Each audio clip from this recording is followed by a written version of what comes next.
The next time I saw Camille, Liam wasn't there. I sat on the edge of her couch, hands folded in my lap, trying to sort through the storm of emotions that threatened to spill out. Camille, I started, then stopped. How could I explain what had happened? What had been set in motion? We need to talk about what happened last week, I finally said. She sat down, her expression unreadable. Do you want this relationship with your husband to work? She asked. Liam deserves better, you deserve better, you both do. How many of those years has he been happy? Her voice was quiet, but it cut straight through me. I hesitated. Wasn't that supposed to be her question? I don't know, I whispered. That's why I'm here. Then don't lie to yourself.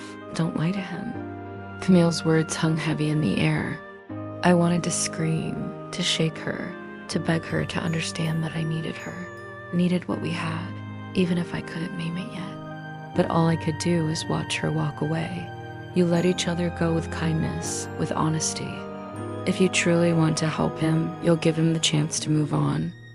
This woman who made me feel alive, who challenged me, intrigued me, scared me, you won't. You'll hurt him by staying when you know it's not right. How can I be sure he'll be okay? You'll hurt him by not giving him the chance to find happiness elsewhere.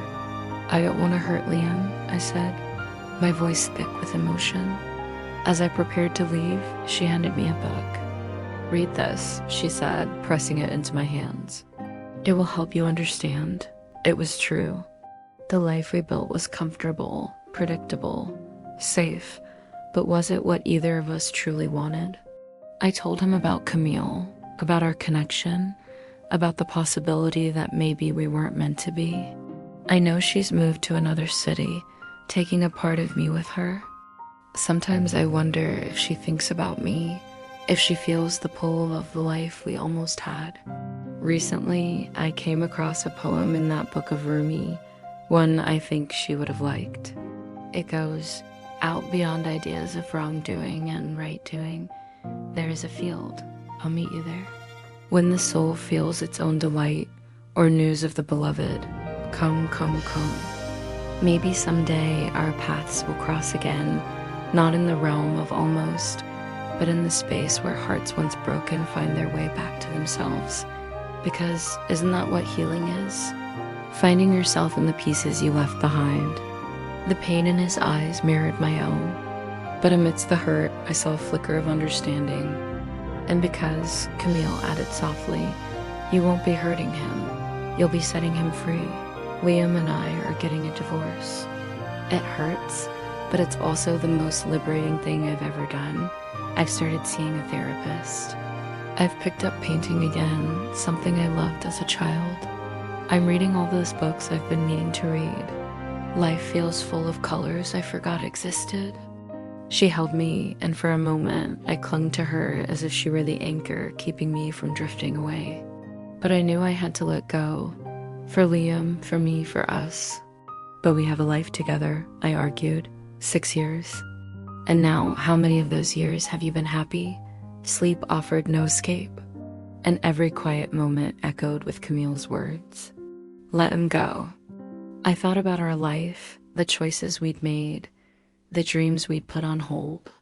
I opened it, letting its wisdom seep into my soul. And I knew she was right.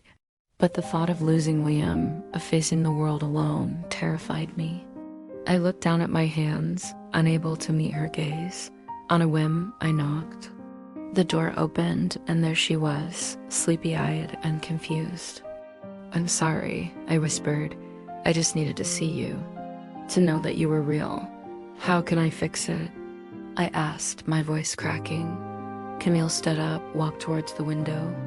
The afternoon sun cast long shadows on the glass. You let him go, she said. Her words were like shards of glass in my chest. So unfair. So brutal, but so undeniably true. The days that followed were a blur. I couldn't focus on work. Then I did something crazy. I reached out to her. It was 3 and I found myself outside her apartment. She stepped out, pulling me into a hug that smelled like lavender and understanding. Come inside, she said quietly. In the morning light, I looked at her, really looked at her.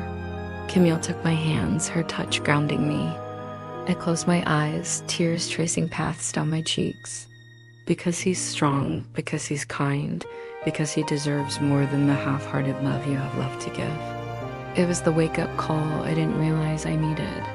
On the cover was a quote from Rumi: "The wound is the place where the light enters you."